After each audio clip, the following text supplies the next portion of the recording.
estructura de las proteínas, por favor.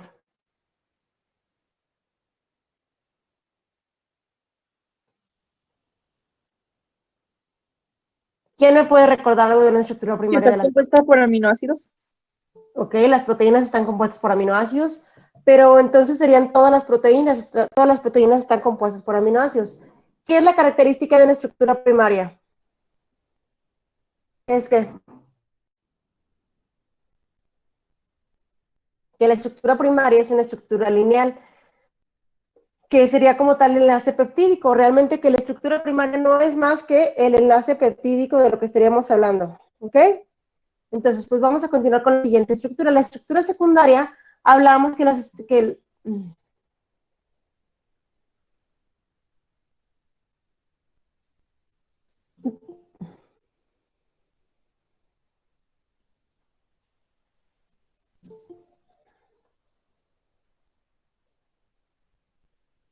bueno, de las estructuras secundarias hablábamos de que a fin de cuentas las van a componer estructuras primarias. Recordemos que todas las proteínas compuestas se van a ir formando de una en otra, van a ser como una cadena, una cascada de. Entonces, hablábamos que de las estructuras secundarias tenemos lo que eran las estructuras hélice alfa, lámina beta y el doblez beta o giro beta. Y estas estructuras se van a encontrar en casi todas las proteínas. Entonces, en las estructuras secundarias de las proteínas tenemos lo que serían, como les comento, las hélices alfa y las láminas plegadas beta. Cada una tiene una estructura y una conformación específica. Recordemos que para las estructuras de las hélices alfa, ustedes van a observar que, por ejemplo, cada 3.5 giros cada giro hay 3.5 aminoácidos, que las estructuras que tienen, hay puentes de hidrógeno que las mantienen, que se dan por medio de puentes de hidrógeno, y que los enlaces se van a dar entre los carbonos. En la estructura se va girando de forma dextrogira, que quiere decir que va conforme el sentido de las agujas del reloj. ¿Qué características tiene? Pues tiene puentes de hidrógeno y tiene 3.5 aminoácidos, 3.6 aminoácidos por vuelta. Esto creo que según yo ya lo habíamos visto. Bueno, la lámina beta es una forma de estructura secundaria. Aquí vamos a tener puentes de hidrógeno del esqueleto polipeptídico de lo que sería de los mismos aminoácidos que vamos a estar viendo. Tienen el sentido de la misma lámina que se va a generar, que vamos a ver como si fuera una lámina. Aquí te dice que es paralela y antiparalela. ¿Qué pasa? Que ustedes pueden observar que algunos supuestos, hay unos que van del lado contrario. Es como si tú pusieras tus manos del lado contrario y van, pues, el pulgar hacia arriba y el siguiente pulgar hacia abajo. Y así van a ir. De esta manera se constituye nuestra lámina beta. ¿Cómo se va a ir? Pues vamos a tener siempre un carbono inicial y un carbono terminal. Y esta conformación, que es la que nos va a dar la apariencia que vamos a estar viendo. Como ustedes, por ejemplo, ven, dice figura B, las cadenas son paralelas, que van a estar así idénticas. Y en la siguiente van a tener los siguientes tipos de plegamiento. La siguiente que tenemos es una lámina plegada beta, que son las formas de los que les comentaba, que están representados por líneas punteadas y cómo se están formando los enlaces. Bueno, los dobleces o giros inversos son los tipos de que están en los 4 tipos de aminoácidos, que pueden ser, por ejemplo, la glicina. Y estos son estructuras que se están presentes en esos aminoácidos. Las siguientes estructuras que tenemos son las estructuras supersecundarias, que serían las estructuras de que esas son las que, como estamos combinando lo que son parte de las hélices alfa y parte de las láminas beta. Estas son importantes porque a fin de cuentas son parte de una configuración que puede pretender a la estructura de la proteína y la funcionalidad que ésta tenga.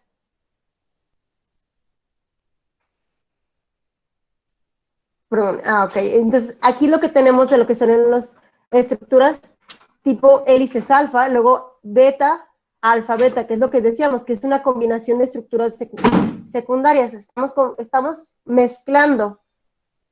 Se dicen que son barril y meandro. A fin de cuentas, nada más son tipos de conformaciones. Y estas conformaciones se van a dar de acuerdo a lo que dice el ADN, lo que esté solicitando.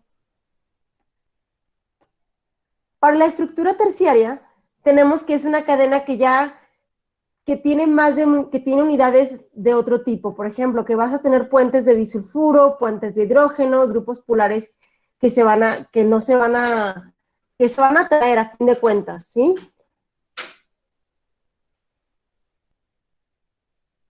¿Qué va a pasar? Que las cadenas que están aquí, las cadenas de los carbonitos, en este caso nos vamos a poder atraer, se van a atraer más entre ellas. Tenemos que los siguientes que son los dominios, que estos dos dominios son los que van a darle a la estructura terciaria. Los dominios se consideran que tienen a partir de 200 aminoácidos de más de 200 aminoácidos en longitud y nos van a dar los diseños que ocurríamos en lo que serían las estructuras que serían supersecundarias. Estas estructuras terciarias se consideran que son dominios, pero que forman la estructura terciaria, pero le dan característica a las estructuras supersecundarias. ¿Qué estructuras estabilizan a la estructura terciaria? Como les comentaba en la imagen anterior, ustedes pueden ver que tienen enlaces disulfuro, que tienen enlaces puentes de hidrógeno e interacciones hidrofóbicas, así como las interacciones hidrostáticas. ¿Qué vemos?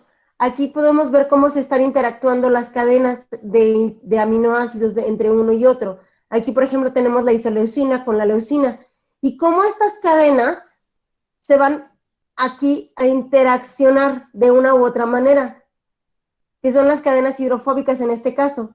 No tiene, porque son las cadenas que tienen los aminoácidos apolares, que acuérdense que habíamos visto que los aminoácidos hay polares y apolares, con terminación grupo R polar y grupo R no polar. En este otro caso tenemos que son los puentes de hidrógenos que se van a proporcionar. Acuérdense que a fin de cuentas ustedes tienen en los carbonos terminales en muchos casos los hidrógenos y los oxígenos, y esto va a generar que cuando tenga, por ejemplo, junto con la serina, glutamato, en este caso, por ejemplo, de la cadena 1 y de la cadena 2, yo voy a tener que estas interacciones van a generar puentes de hidrógeno, así como tipos de enlaces iónicos. Recordemos que estos son los tipos de interacciones que se pueden dar, que van a darle forma a la estructura terciaria. Las estructuras terciarias, como ustedes ya lo investigaron, o como lo estaban, fueron las partes de lo que sean las estructuras de tipo fibroso, que son el colágeno, la queratina, y estas estructuras son las que forman, por ejemplo, nuestros músculos. Van a estar formando proteínas que son relevantes para nosotros en lo que es la estructura muscular, por ejemplo. Podría ser en ese caso. Tenemos otra estructura terciaria que sería una estructura terciaria globular. ¿Qué me pueden ustedes decir de las estructuras terciarias globulares, chicos?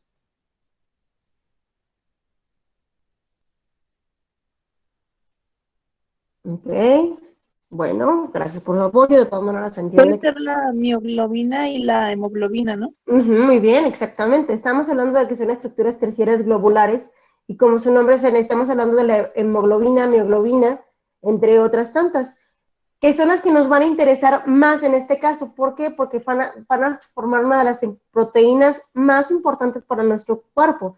Si no está bien formada, pues aquí ya tenemos muchísimos problemas. Entonces, pues bueno, ¿qué es lo que estamos viendo aquí? Cada parte, cómo se van interaccionando. Recordemos que las cadenas, a fin de cuentas, son uniones las proteínas son uniones de aminoácidos, que va a depender de cómo se interaccionan entre estos y cuántos aminoácidos sean estos para la estructura que van a generar. Entonces, la estructura terciaria de las proteínas está dada por lo que son las uniones aminoácidos. Entre los grupos hidrofílicos, en este caso vas a tener grupos hidrofílicos, se van a estar relativamente uniendo. Posteriormente vas a tener los puentes de hidrógeno. Estos puentes de hidrógeno y los puentes disulfuro son los que les van a dar la estructura que van a proporcionarle la característica de estructura terciaria. La siguiente estructura que tenemos es la estructura cuaternaria, que son los aminoácidos, por ejemplo, o las proteínas del canal de sodio. El canal de sodio-potasio, que es en este caso, que es uno de los más importantes para regular la presión de tu cuerpo y así como la función de los electrolitos en este caso.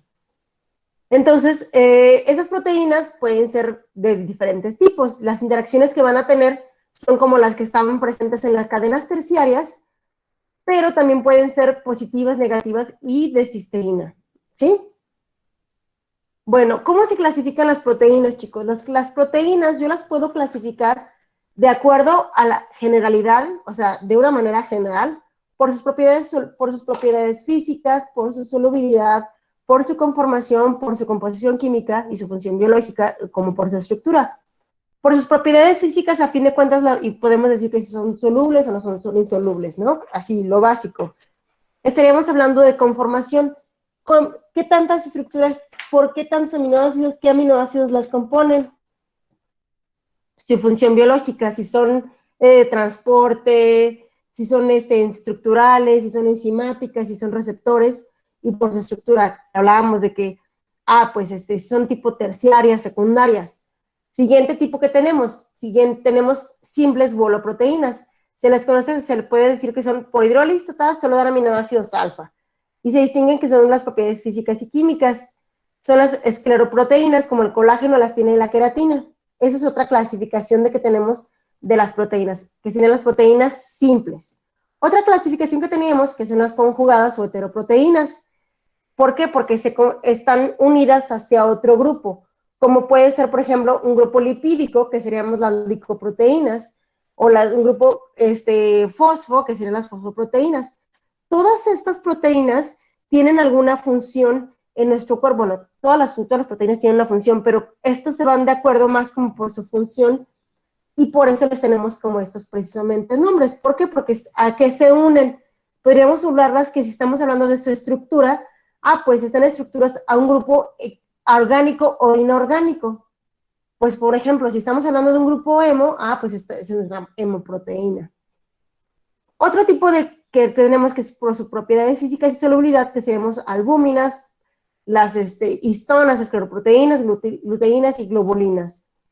De acuerdo a que tenemos la clasificación a su función, por ejemplo, de defensa tenemos los anticuerpos, en la regulación tenemos, por ejemplo, lo que serían las hormonas del crecimiento, la respuesta al estrés, pues sería lo que sería la cortisona, todos estos tipos de, las respuestas que tú tienes, la testosterona, todos estos tipos de, a fin de cuentas, respuestas que tú puedes generar, son las proteínas que van a generar. ¿Por qué? Porque las hormonas se componen por proteínas.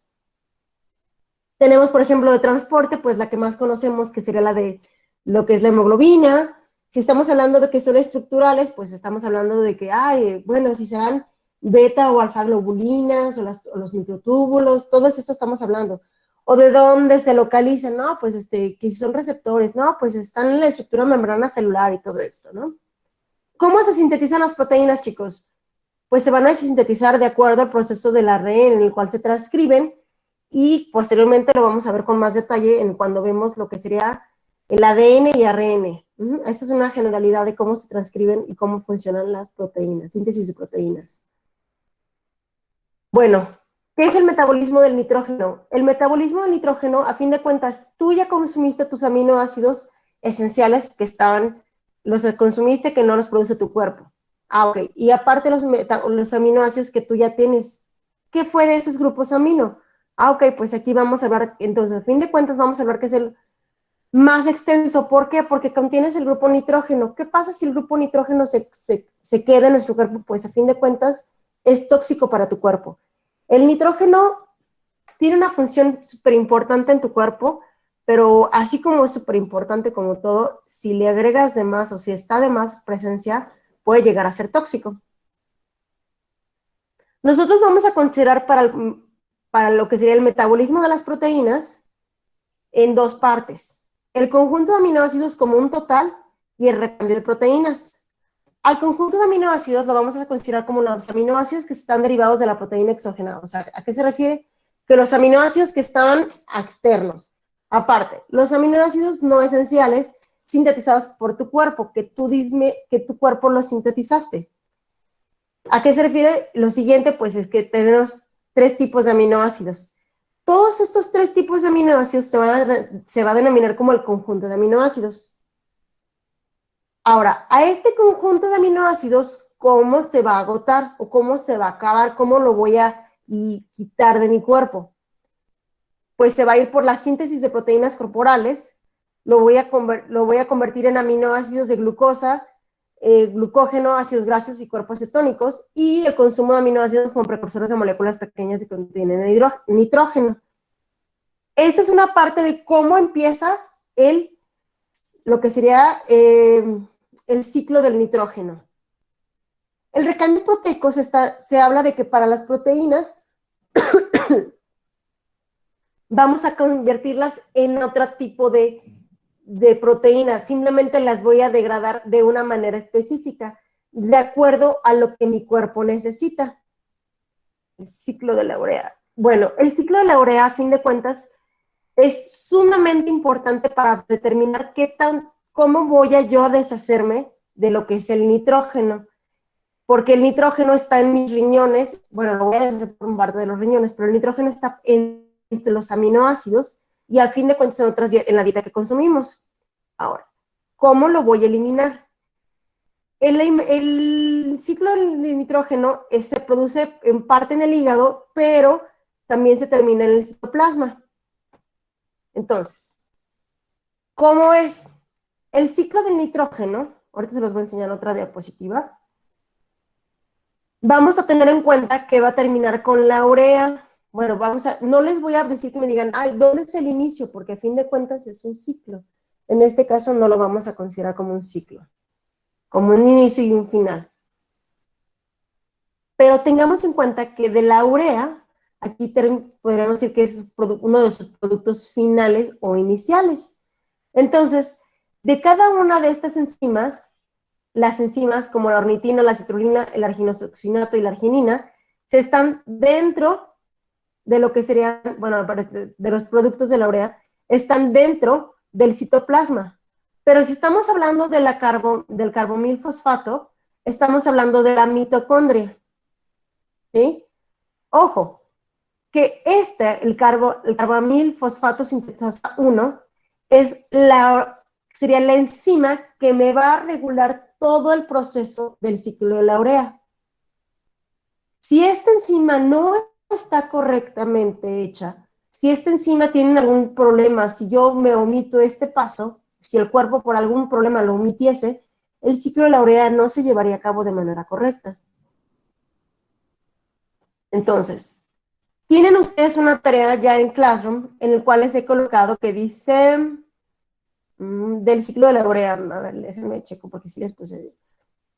Deben de buscar ciclo de la urea y eliminación de nitrógeno de los aminoácidos. Estas tareas son para este fin de semana, para el viernes.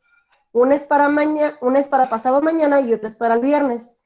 En la eliminación del nitrógeno de los aminoácidos me deben de realizar un diagrama y un resumen, en el cual me van a explicar en qué consiste, cómo se logra el equilibrio y cuál es el valor diagnóstico de la eliminación del nitrógeno de los aminoácidos.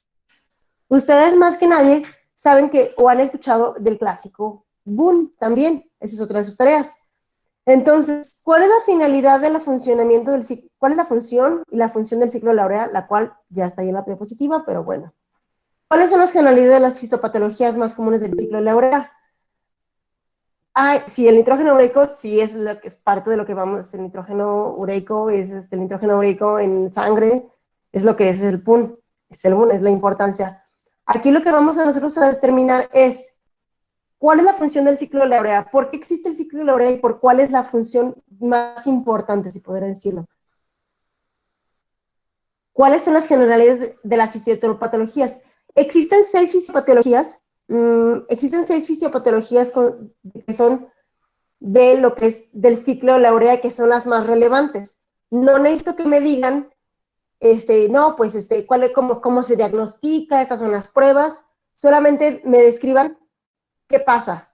O sea, es esta prueba porque sucedió que esta enzima fue eliminada. ¿Sí? Esta enzima se eliminó, esta enzima no está correctamente, y ya no necesito que me describan el por qué, o sea, no quiero que se vayan al diagnóstico genético ni al diagnóstico molecular, no, nada de eso. Y me pone finalidad y pues, ¿cuál es la finalidad de medir el BUN, la creatinina y la urea? ¿Para qué te funciona? Tú lo haces de manera rutinaria en las personas, bueno, en los enfermos renales más que nadie, pero a veces es de los más comunes. ¿Cuál es la finalidad de estar midiendo estas tres pruebas bioquímicas? ¿Para qué lo mides? ¿Cuál es el chiste de? Y yo tengo una del miércoles y punto, por eso que también un diagrama. Sí, en el TAD del miércoles les puse que, por ejemplo, ¿en qué consiste? En esta consistencia me vas a, por ejemplo, hacer el diagrama, no me hagas el resumen. Por ejemplo, ¿cómo se logra el equilibrio? Ahí sí, escríbelo, haces tu resumencito. En la siguiente dice, ¿cuál es su valor diagnóstico? Pues ese es un resumen, un mini resumen. En la parte donde necesito que el diagrama es en qué consiste la eliminación del nitrógeno en los aminoácidos. O sea, ahí tienes que hacer tu diagrama. Pues paso 1 pasa esto, paso 2 pasa lo otro. O sea, igual no es necesario que me pongan no quiero que me pongan un ciclo. Quiero que me lo expliquen con sus palabras, pero en un diagrama. ¿Sí? Y pues bueno, continuamos con la clase. Enzimas. ¿Qué saben ustedes de las enzimas, jóvenes? ¿Qué les suenan las enzimas? ¿Qué han escuchado? Que son como tipo catalizadores. ¿Y qué es un catalizador? Algo que acelera un proceso o que ayuda a un proceso, por ejemplo, en este caso sería de algún ciclo de nuestro cuerpo. Muy bien. Rápido. Algo que funciona más rápido. Por ejemplo, en el carro, ¿tú le agregas catalizadores al carro? ¿Tienen catalizadores? No, sí, no, tal vez. No exactamente, pero... Sí le agregas no un catalizador a la gasolina, ¿no? Para que funcione, ¿no? Son los aditivos, ¿no? Exactamente. Para que funcione de manera más rápida. Estás generando un catalizador. Entonces, cuando alguien te dice, no, es que ves a tu novio con otra chica, no, y rapidito, se catalizó tu respuesta de cortarlo inmediatamente. Esas son las respuestas, el catalizador fue la otra chica. Ella hizo que tú cortaras a tu novio de manera más rápida. ¿Sí? Puntos extremos, pero bueno. Pues bueno, las enzimas son sumamente específicas, chicos. Nos van a fin de cuentas, son la parte fundamental, si podemos decir, cada parte fundamental de nuestro metabolismo. ¿Por qué? Porque son parte fundamental del metabolismo, jóvenes. ¿Por qué las enzimas creen que son parte fundamental del metabolismo?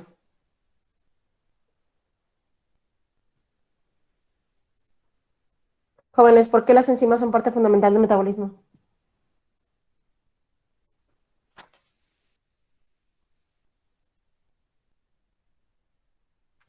Muy bien, porque sin estas no se pueden dar las reacciones. ¿Qué pasa si una enzima no está bien o si no está presente? No ocurre la reacción. La reacción no corre. ¿Y qué pasa si no corre la reacción? No se dan los procesos. No se dan los procesos. Por ejemplo, si me faltara una enzima en el ciclo de Krebs, ¿qué pasaría? Se detiene el ciclo, muy bien. Se puede detener el ciclo o puedo generar un proceso diferente. Esa va a ser una de sus teorías para el final del semestre. Pero bueno, vamos a continuar. Pues bueno, una enzima y sustrato llegan a interaccionar. ¿Qué es la estructura y la actividad enzimática? La estructura de una enzima y la funcionalidad de esta enzima va a depender totalmente. Son algo que no existe en uno sin el otro. Es lo necesario. Porque si tu estructura no está correcta, no va a encajar. A fin de cuentas, piensen en un rompecabezas. Si tú tienes una pieza de un rompecabezas, aun cuando se parezcan ligeramente, pero no es la pieza, si la pones, no encajan y no funciona y el rompecabezas no lo completas, no es. Entonces, piensen en las enzimas como rompecabezas, en la actividad y la estructura enzimática como rompecabezas. Las actividades enzimáticas, ¿por qué? Porque la actividad de la enzima va a depender de qué tanto funcione, qué tanto esté en completo del sitio activo y del sustrato. ¿Qué estamos hablando de aquí? Pues este es por ejemplo, si tú tienes aquí la enzima, tu enzima va a decir, oye, cerebro, necesito hacer esto. La enzima necesita un sustrato para poder funcionar. Si el sustrato no está presente, la enzima no funciona. En este caso tenemos una imaginación. Tú tienes la enzima más importante del ciclo de Krebs. Esta enzima necesita para poder hacer funcional el ciclo de Krebs necesita que su sustrato llegue y que el sustrato esté correcto. Si el complejo enzima-sustrato no es funcional, no encaja, no van a poder funcionar, no van a ser los productos y no se va a llevar a cabo la función de la estructura, de la actividad enzimática. Es por eso de la importancia de la estructura de la actividad enzimática. El complejo de la enzima-sustrato es el que la enzima se une al sustrato para formar el complejo enzima-sustrato. Después de esto vamos a tener la transformación del sustrato en un producto liberando y quedando libre la enzima para otra vez que se vuelva a unir con otro sustrato. Esto es de lo que estamos hablando ahorita. Si mi sustrato es correcto, se va a unir. Voy a generar mi complejo enzima-sustrato. Se va a cambiar de forma. ¿Por qué? Porque ya completé. ¿Qué pasó?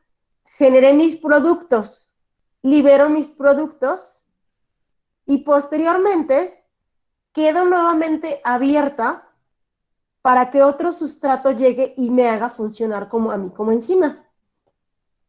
Las enzimas yo las puedo clasificar de diferentes tipos: oxidorreductasas, transferasas, hidrolasas, liasas, isomerasas y ligasas. Así como su nombre se los dice, esa es su función. Oxidorreductasa, ¿qué le suena una enzima oxidorreductasa?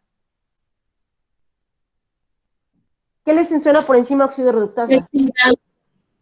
¿Cómo, perdón, Paula? Que oxida. Ándale, muy bien. ¿Qué le suena por una enzima transferasa? ¿Que transporta? Ándale. Hidrolasa. Que hace Hidroliza. Que hidroliza, que rompe los enlaces de hidrógeno, que libera y va a liberar agua. Las liasas. Liasas.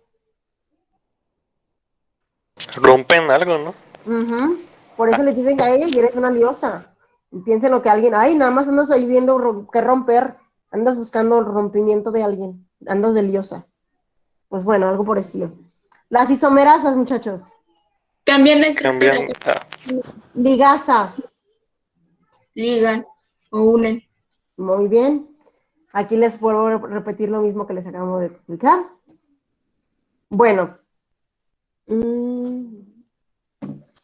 Y la siguiente, ¿qué tenemos? Propiedades de las enzimas. Propiedades de las enzimas. Bueno, las propiedades tienen lo que hablábamos del sitio activo, que es donde se llega tu sustrato. La enzima es la que va a funcionar. Ajá. Si el sitio activo no es funcional para el sustrato, no va a llegar. ¿Qué tenemos? Que tienen una eficiencia y una especificidad, que son altamente eficientes y son específicas. Volvemos a lo mismo. Si tú tienes una pieza de rompecabezas, 1000 piezas de rompecabezas, tienes que tener entonces 1000 sustratos. Y obviamente tenemos más de 1000. En este caso, pues, vamos a tener que son sumamente específicas y sumamente eficientes. Tenemos aquí las aloenzimas, apoenzimas y cofactores y coenzimas, que son algunos de otros tres tipos de enzimas que se van a asociar cuando la enzima ha cambiado, cuando la enzima cambió, se unió a su otro grupo y regresa otra vez a ser una enzima normal. ¿Cómo se regulan las enzimas? Pues la actividad se puede aumentar o reducirse de manera que la formación del producto responda a la necesidad celular. ¿Se acuerdan de que las enzimas, por ejemplo, tu cuerpo dice, no, necesito más aminoácidos de este tipo? Tu cuerpo se va a poner listo para producir más y más de este tipo de aminoácido, generando un tipo de enzima, activando la enzima específicamente. ¿Ok? ¿Dónde se localizan? Pues se localizan dentro de las muchas células que tenemos y sirven para que el producto llegue a las acciones competidoras de la enzima. O sea, ¿para qué? Para que esta sea una reacción favorable. Este es un ejemplo. En el núcleo tienes la síntesis de ADN y de ARN. Para que la síntesis se realice, va a llegar una enzima que le va a decir al núcleo, que le diga, oye, empieza la síntesis de ADN.